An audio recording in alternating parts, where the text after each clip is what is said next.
All right, so back to behavior therapy.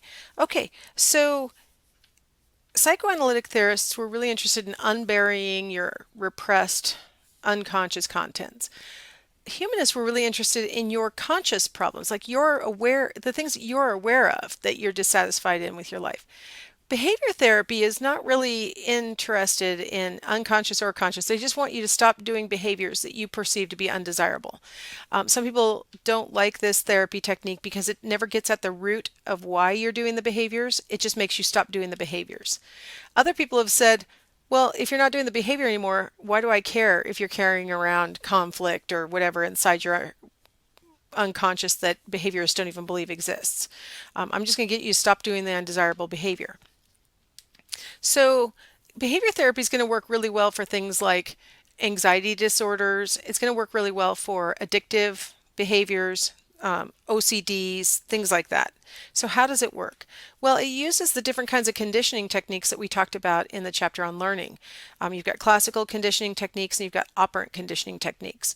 Now, if you remember back to the chapter on learning, classical conditioning is where you've come to pair a neutral stimulus with a meaningful stimulus. So our job in behavior therapy is to break that association.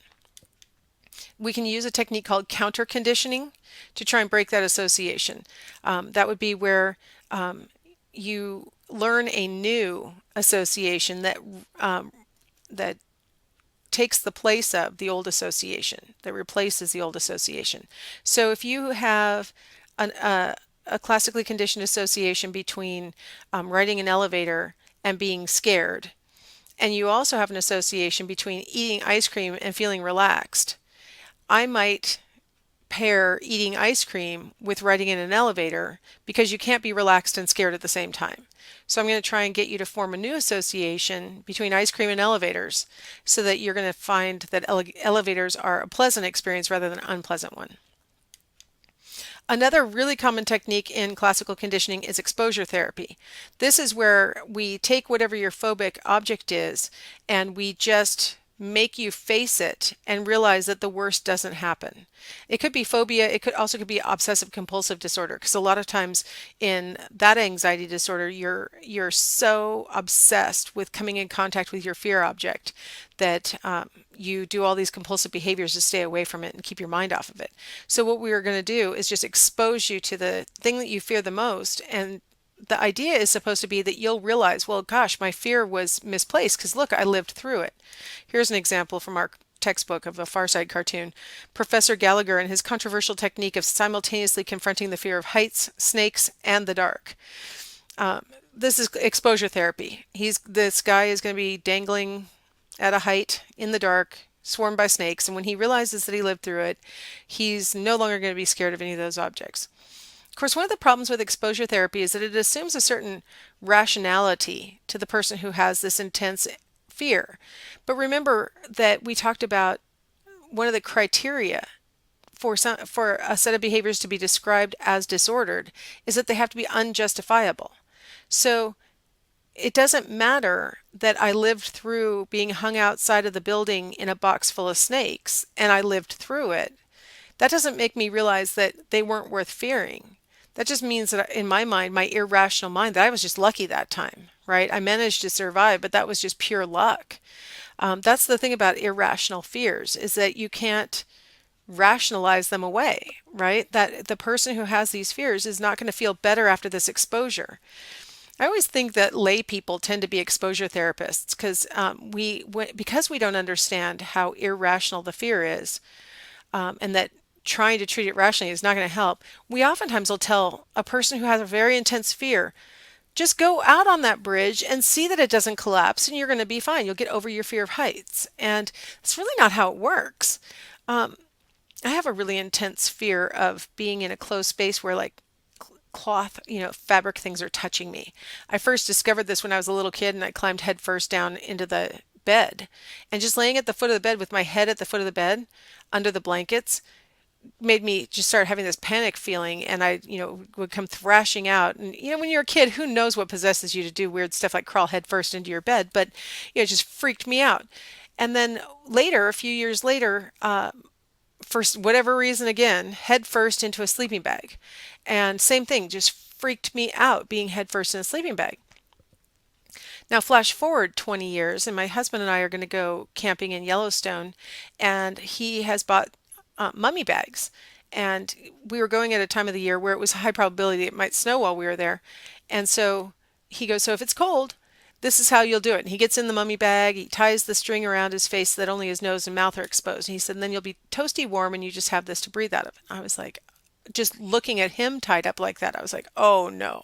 No, I am not going to be doing that. I said, I'll wear a hat and a scarf. I am not tying myself into my sleeping bag. I'll get trapped in there. And he goes, well, that sounds rational. And I said, I didn't say it was rational, but I'm not doing it. And he said, you got to get over it. And so I thought, well, you're right. He's very trustworthy. He was a rescue swimmer, an EMT. He won't let me suffocate in the bottom of a mummy bag. So I crawl headfirst into the mummy bag. Let me mention right now that it was a minus 20-degree mummy bag, and it was like 80 degrees the day I did it. So that didn't help.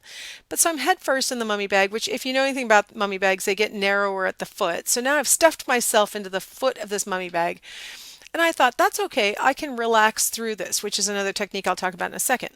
So I'm in there doing my moxo breathing that I learned in karate. So I'm in there trying to relax my way through it. I'm like, okay, this isn't so bad. Just relax. Man, my exhaled air is really hot. Man, it's probably full of carbon dioxide too. What if it's getting trapped here? I could smother. Oh my God, I start freaking out. So I want out of my mummy bag. So I start to back out of it and end up on my hands and knees, which apparently made me look like an inchworm from the outside. And apparently it was quite amazing. Just my husband couldn't help but laugh because I looked pretty funny. So I'm panicking and I'm trying to get out of there, and my feet get caught in the hood, I think, because somehow I couldn't get out. I'm like completely panicked and I'm completely trapped and I'm trying to get out.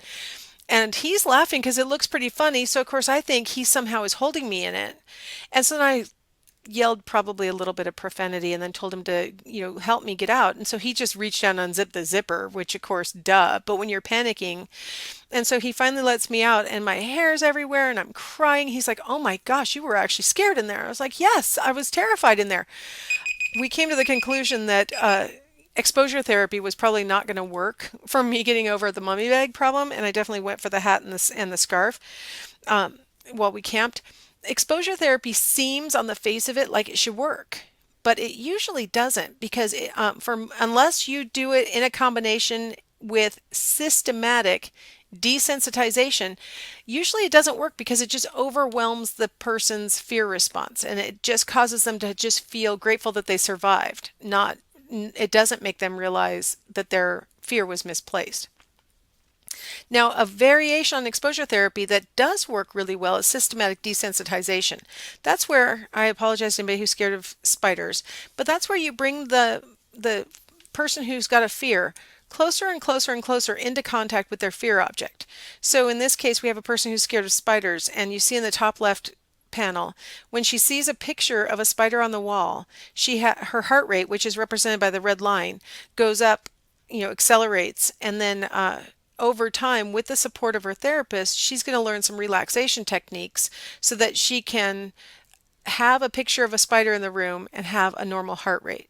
So then now we're going to bring her a little bit closer to her fear object. Now she's going to hold the picture of the spider and she's going to go through that whole relaxation process again. Now this relaxation process may take several sessions of therapy for her to be able to move to the next stage, which is looking at her therapist while he holds a toy spider. And then ultimately the therapist holds the toy spider in his hand. Then in the next phase, we have her holding a dead spider. Then we have a live spider under glass. The therapist holds the live spider, and then ultimately she holds the live spider, which is the graduation for this particular phobia. And at every step, she has to learn how to keep her heart rate down and not display a fear response. If she starts to show a fear response, we might have to back up a little bit and go to the earlier stage and get her all relaxed at the earlier stage and then go back to the one that obviously is more intense. You work your way through it and then ultimately graduate by facing your fear. All right, so this is all a great idea and stuff. When I was in grad school, I heard this story, and it may be an urban legend, but its point is valid, whether it really happened or not. The story I heard was that this woman was being treated using systematic desensitization for her phobia of riding in elevators. She lived in a city where the jobs that were the kind that she wanted, you pretty much had to get over your fear of elevators and go into a high rise. So anytime she rode the elevator, would take oxygen with her and all this food and water, and this was back in the day when people didn't carry around water bottles all the time. So she had to actually, like plan ahead to carry water with her. So she went through the systematic desensitization. She's finally on graduation day where she's supposed to ride the elevator by herself, and the elevator got caught between floors. So she's back to completely ground zero. Her worst fear was realized, and everything that all that work was for nothing. I mean, imagine in this spider example, if that spider, which is an unpredictable creature, which is why a lot of times people are scared of them, what if it ran up her arm? Right? And now she's freaking out 'cause she's got a spider somewhere in her clothes, right? That's the problem with this kind of technique, is that you don't have control over what could possibly happen during the process. So something modern that's really helped get around that problem is virtual reality therapy, where it's the same exact thing as systematic desensitization, except for instead of dealing with your object for real, you're dealing with it in a virtual world.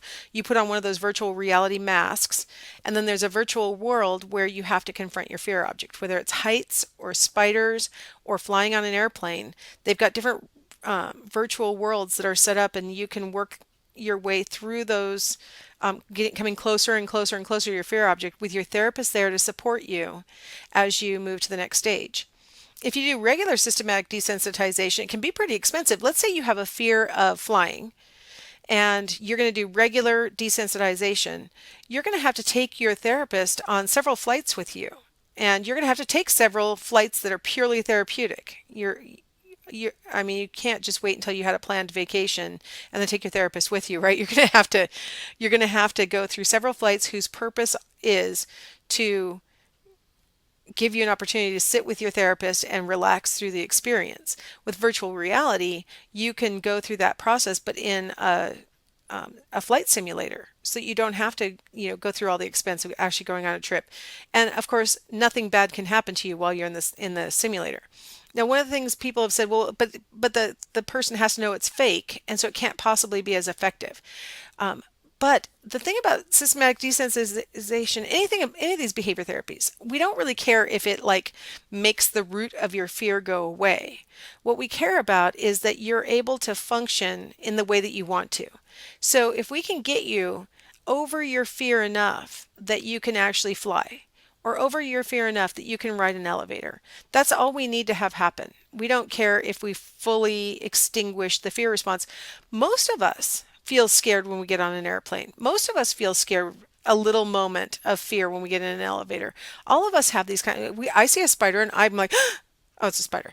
We all have, because I don't have a fear of spiders. I already told you my fear. But, we all have these situations where we have this fear response. It's what you do with the fear response that really matters. And so that's what this technique's about, is to try and counter condition you so that you start to realize, okay, that maybe it's not fear that I'm experiencing, maybe it's excitement, right? Maybe it's an adrenaline rush that some people enjoy, right? So if we can kind of relabel and we can shift it over into where we can at least control our fear response, then we can kind of go back to our everyday life and start doing things that we want to do, and not miss out on other things.